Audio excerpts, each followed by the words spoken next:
bienvenue à Mille et une Culture, votre émission sur la diversité culturelle. Dans cette émission, on reçoit Alexandre Boulris, député de Rosemont, la petite patrie au Parlement canadien. Monsieur Boulris est député sous la bannière du nouveau Parti démocratique. Il est d'ailleurs le chef adjoint du NPD.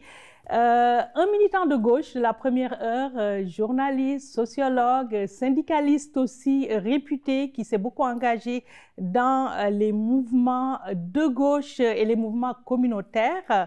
Alexandre Boulris milite au nouveau Parti démocratique depuis la fin des années 90. Donc, ce n'est pas ce qu'on appelle un militant de la vague orange, c'est quelqu'un qui était là bien avant. Il s'est présenté en 2008 et n'a pas pu obtenir la majorité des voix. Et en 2011, il a été élu avec Jack Layton avant de rempiler en 2015 et en 2019. Alors, Monsieur Boulris, bonjour, puis merci d'avoir répondu à notre invitation. Ça me fait extrêmement plaisir d'être avec vous aujourd'hui. Alors, Monsieur Boulris, votre caucus passe de 103 à 24 députés, dont un seul au Québec, vous actuellement. Comment se porte le NPD aujourd'hui et comment vous tirez votre épingle du jeu à Ottawa? C'est une excellente question. Puis évidemment, on était extrêmement fiers avec Jack Layton d'être l'opposition officielle pour la première fois en 2011. Et aujourd'hui, on a un caucus qui est plus restreint à 24 députés. Mais la dynamique est différente, le contexte est différent. On est dans un gouvernement minoritaire et le Parti libéral doit s'appuyer sur un parti d'opposition pour remporter ses votes en Chambre, ce qui nous donne un levier de négociation. Évidemment, je préfère être 103 députés que 24, on s'entend. Mais il faut savoir que la dynamique est très, très différente entre un gouvernement majoritaire et minoritaire, ce qui nous a permis, puis peut-être qu'on aura la chance d'y revenir, d'aller chercher des gains très, très concrets pour les gens qui ont pu aider les citoyens, les travailleurs, les personnes aînées, les étudiants en temps de pandémie. Et je pense qu'on a été capable d'aller chercher beaucoup à 24 députés. On a un plus petit caucus, très dynamique, mais qui a une grande influence au Parlement. D'accord. Parlant de ce caucus et de M. Jagmeet Singh, qui est actuellement à la tête du nouveau Parti démocratique, vous lui avez renouvelé la confiance pendant le dernier congrès, donc il n'y aura pas de course à la chefferie avant de potentielles élections en 2021, s'il y en a. Est-ce que le NPD peut continuer à faire rêver? Parce que ça fait rêver sous Jack Layton avec un modèle de société et un engagement. Ça a continué à faire rêver avec Thomas Mulcair, mais ça ne s'est pas traduit en vote pour aller au gouvernement. Est-ce que ça peut continuer avec M. Singh ou, comme pensent la plupart des gens, ça va être difficile de reconquérir le Québec et le reste du Canada?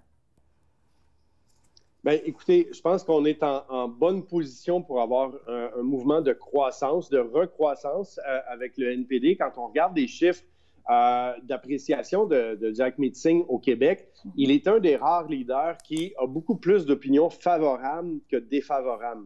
Alors, si vous demandez des gens, est-ce que vous avez une bonne opinion de Jagmeet Singh ou une mauvaise opinion de Jagmeet Singh, Jagmeet arrive avec un bilan positif qui est très, très élevé, beaucoup plus élevé que, évidemment, le chef des conservateurs et même M. Blanchette ou M. Trudeau. Donc, plus les gens connaissent et écoutent et voient Jagmeet, plus ils l'apprécient, plus ils l'aiment.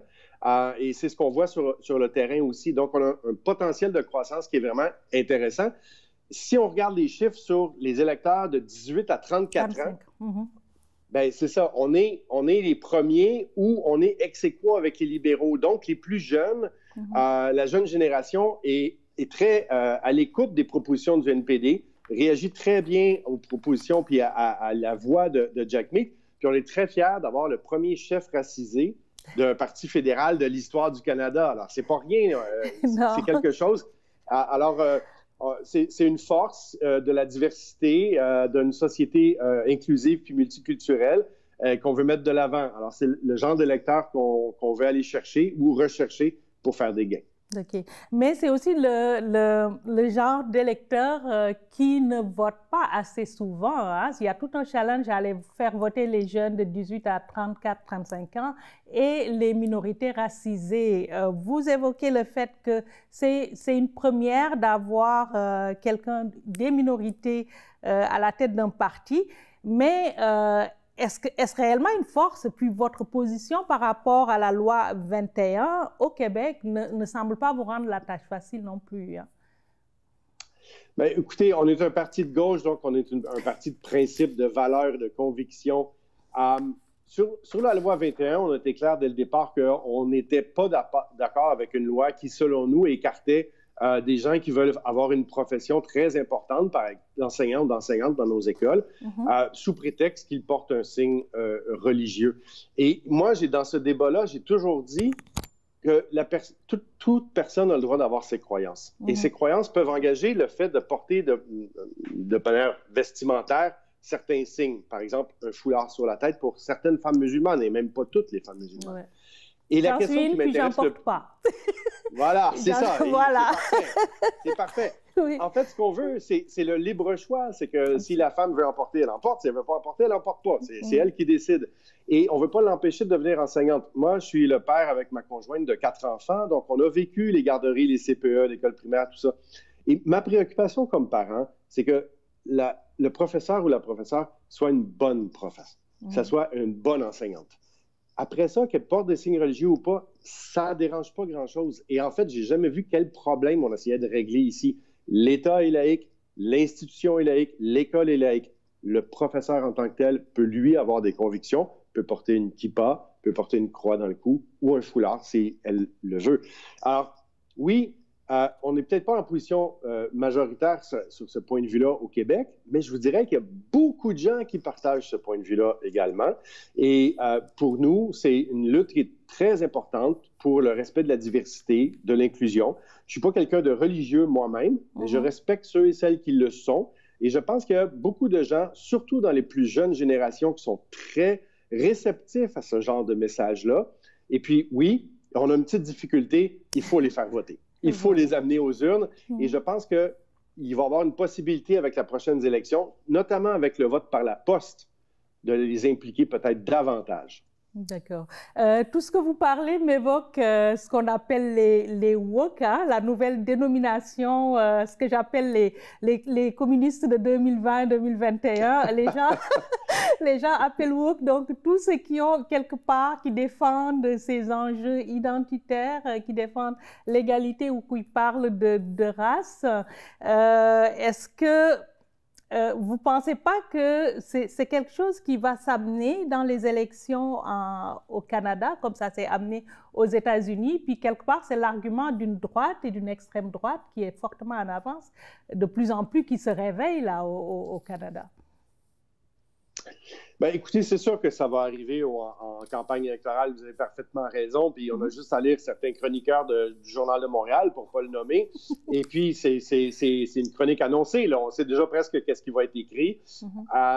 J'ai un peu de la misère avec ce terme-là, je trouve que c'est devenu une insulte un petit peu facile, très galvaudée, qu'on lance comme ça. Quand on n'a pas d'argument, c'est comme une insulte où on met fin au débat. Alors que en fait, je ne sais même pas d'où vient ce terme-là, mais je trouve que c'est intéressant que des gens se sentent sensibilisés aux personnes qui sont en situation minoritaire. Et je trouve ça correct qu'on ait une solidarité avec les personnes en situation de handicap, avec les femmes qui souffrent de machisme, avec les personnes racisées qui souffrent de racisme, de profilage racial. Et moi, je n'ai pas honte de dire que oui, je suis un homme blanc, francophone, hétérosexuel, donc je ne corresponds vraiment pas au type.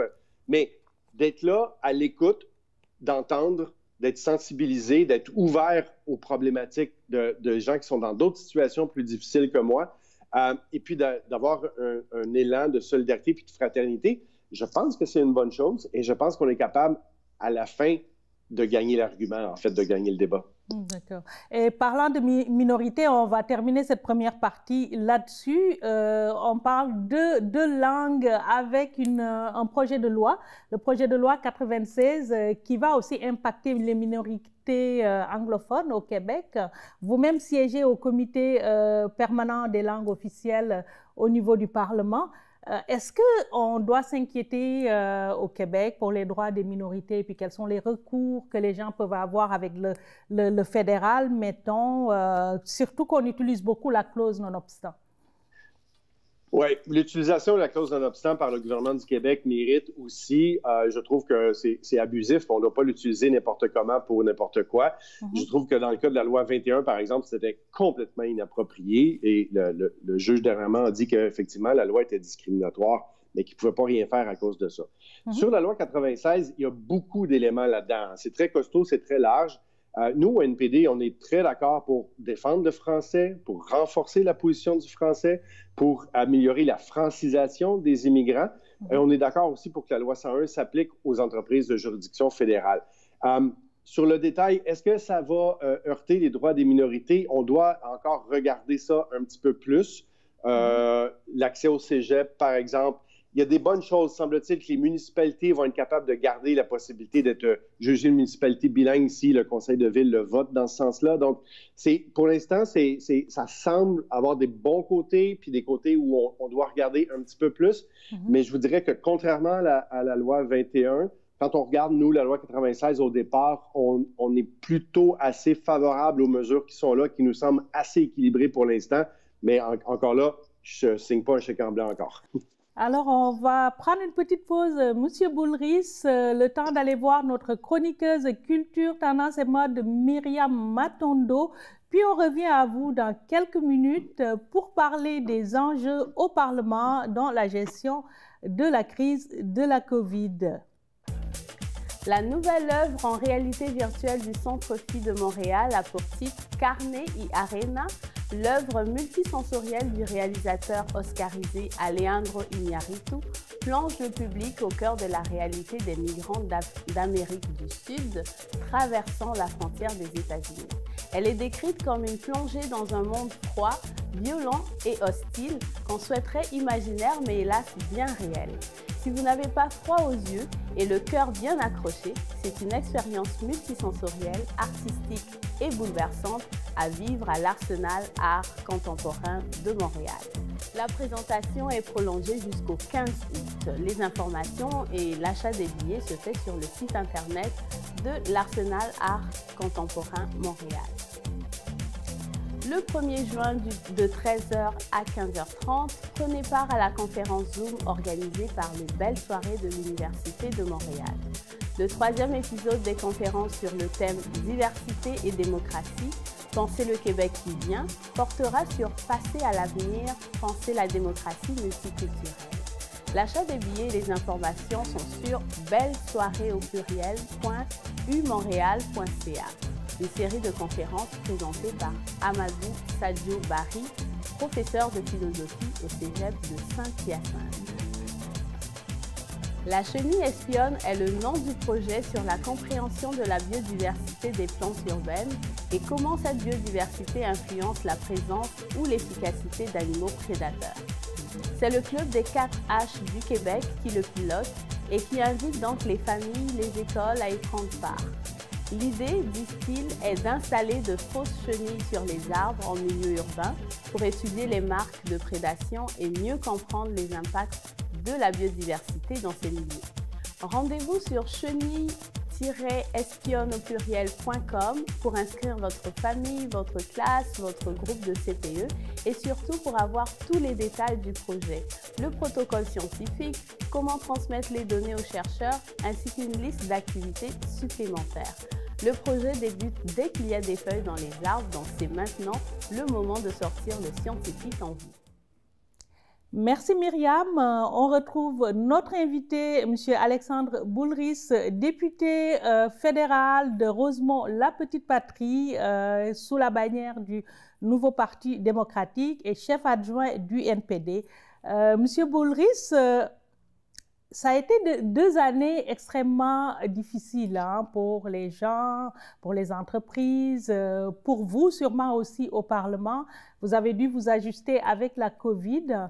Qu'est-ce que vous pensez de la gestion de la crise de cette COVID-là? Puis, avant tout, comment vous l'avez vécu comme être humain, tout simplement? Oui. Voilà.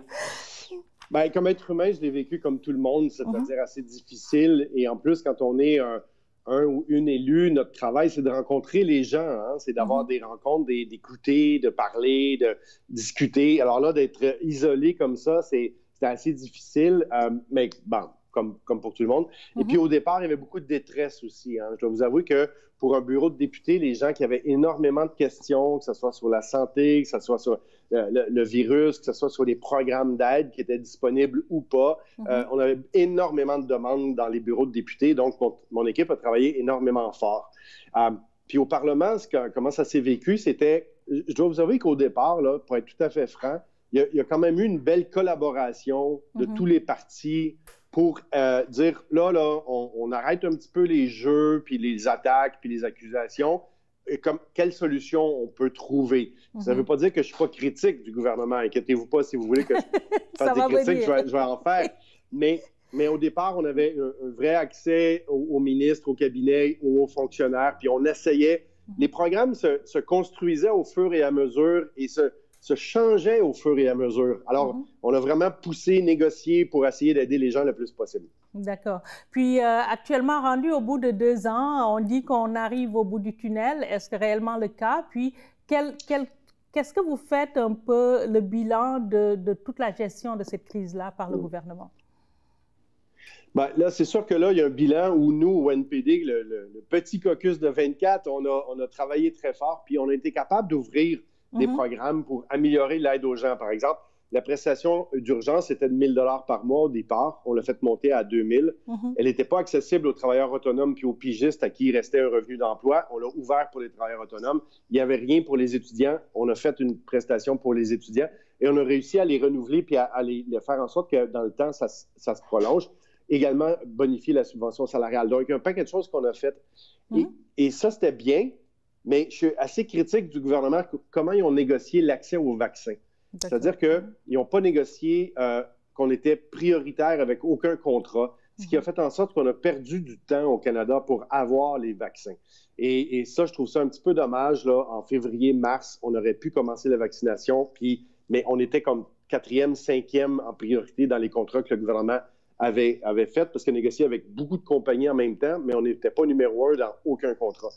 Et ce qui fait en sorte qu'on a un peu de retard, mais j'ai quand même bon espoir là, que cet été, on va atteindre un niveau de vaccination de 60-70 % où on va pouvoir atteindre une immunité collective puis retrouver un petit peu de cette vie normale qu'on espère tant revoir. Voilà. Il y a eu des mesures qui ciblaient des minorités. On parle de soutien aux communautés noires, un soutien qui laisse des fois les gens aussi un peu sceptiques parce que c'est des mesures ponctuelles. Est-ce que vous pensez que c'est une façon de régler des problèmes? Est-ce que c'est des mesures que vous soutenez quelque part ou vous pensez qu'on peut faire plus?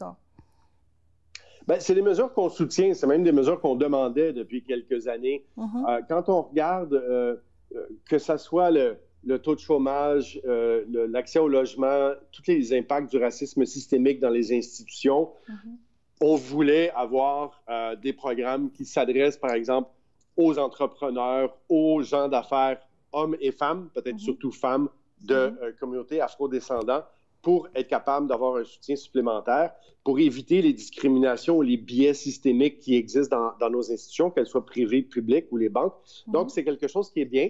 Mais également, nous, j'ai déposé au Parlement une pétition aussi pour qu'il y ait, dans les programmes de soutien à la culture, une aide spécifique aux communautés africaines ou afrodescendantes dans la production de certains contenus, par exemple des documentaires, des variétés ou alors dans le spectacle. D'accord.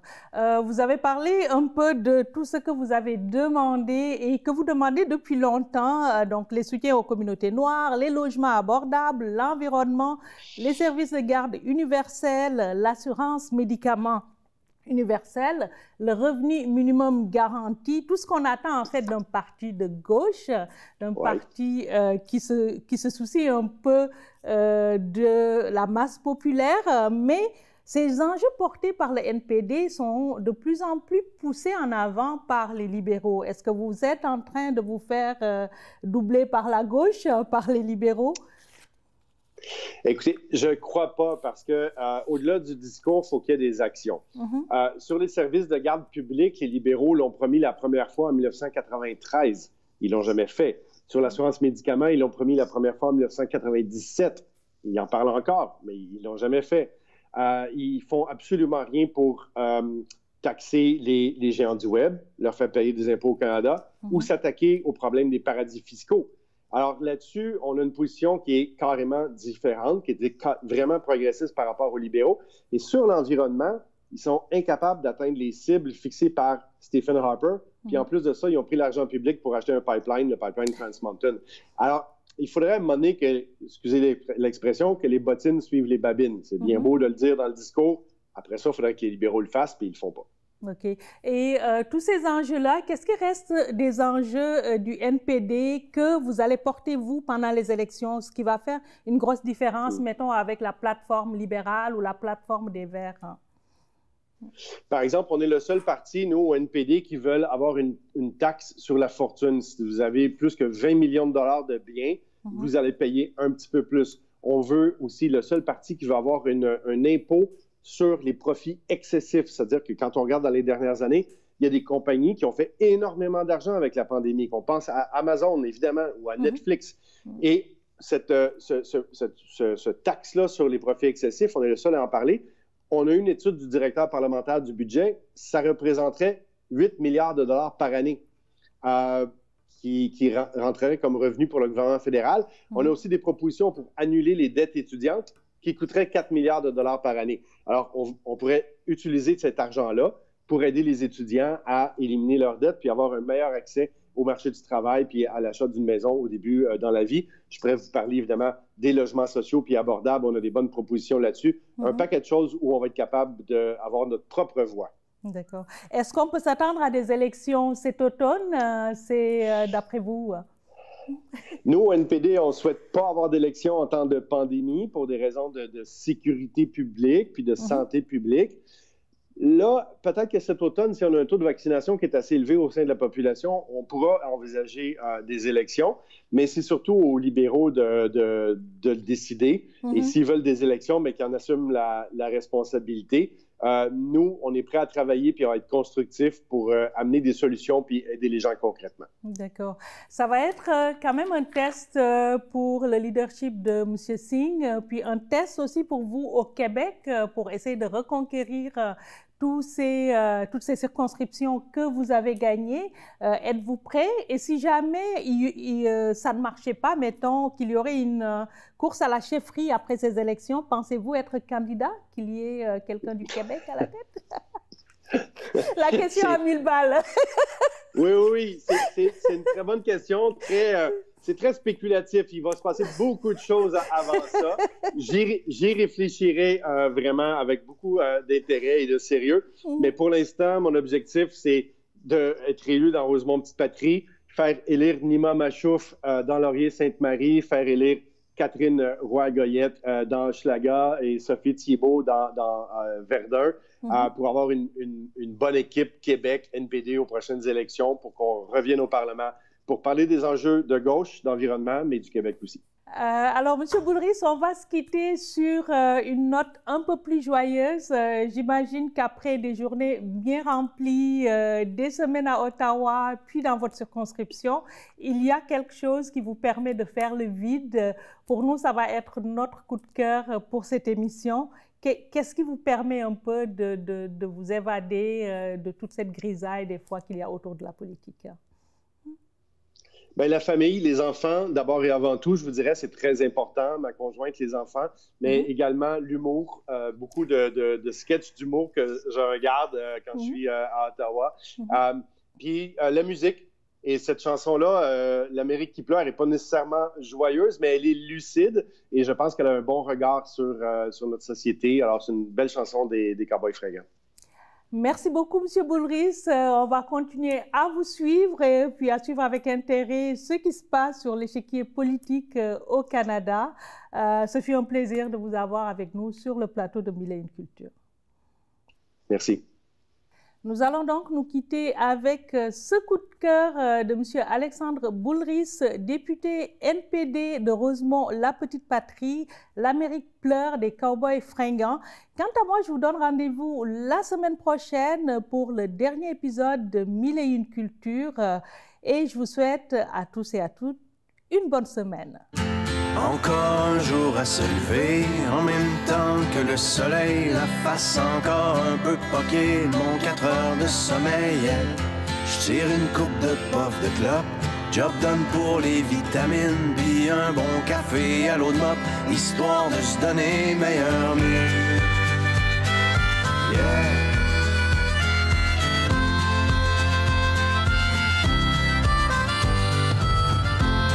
Le Florida Turnpike, demain soir j't'aime mon manie. Non, Trucker, c'est pas vraiment une Klondike, mais tu vois du pays, yeah.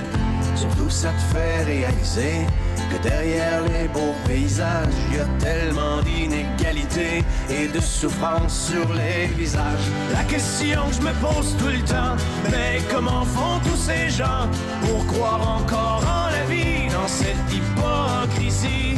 C'est si triste que des fois, quand je rentre à la maison, puis que je parque mon vieux camion, je vois toute l'Amérique qui pleure dans mon rétroviseur.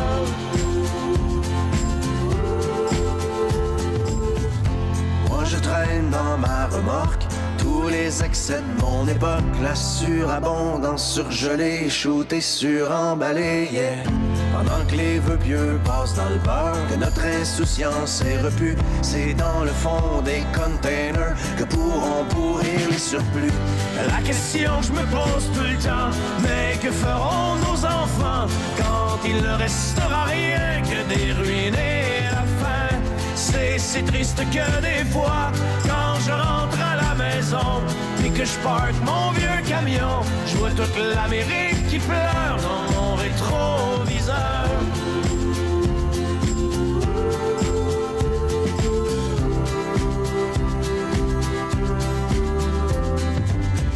Sur l'Interstate 95, partent en fumée tous les rêves, un char en feu dans une bretelle, un accident mortel, yeah. Et au milieu de ce bouchon, pas de respect pour la mort, chacun son tour joue du klaxon, tellement pressé d'aller nulle part. La question que je me pose tout le temps, mais où s'en vont tous ces gens? Il y a tellement de chars partout, le monde est rendu fou. C'est si triste que des fois, quand je rentre à la maison, et que je parque mon vieux camion, je vois toute l'Amérique qui pleure dans mon rétroviseur.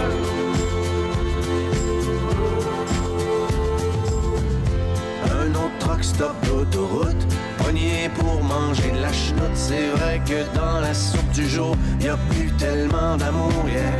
On a tué la chaleur humaine avec le service à la chaîne. À la télé, un autre malade vient déclencher une fusillade. La question que je me pose tout le temps, mais comment font ces pauvres gens pour traverser tout le cours d'une vie sans amour? C'est si triste que des fois, quand je rentre à la maison et que je parque mon vieux camion, je vois toute l'Amérique qui pleure.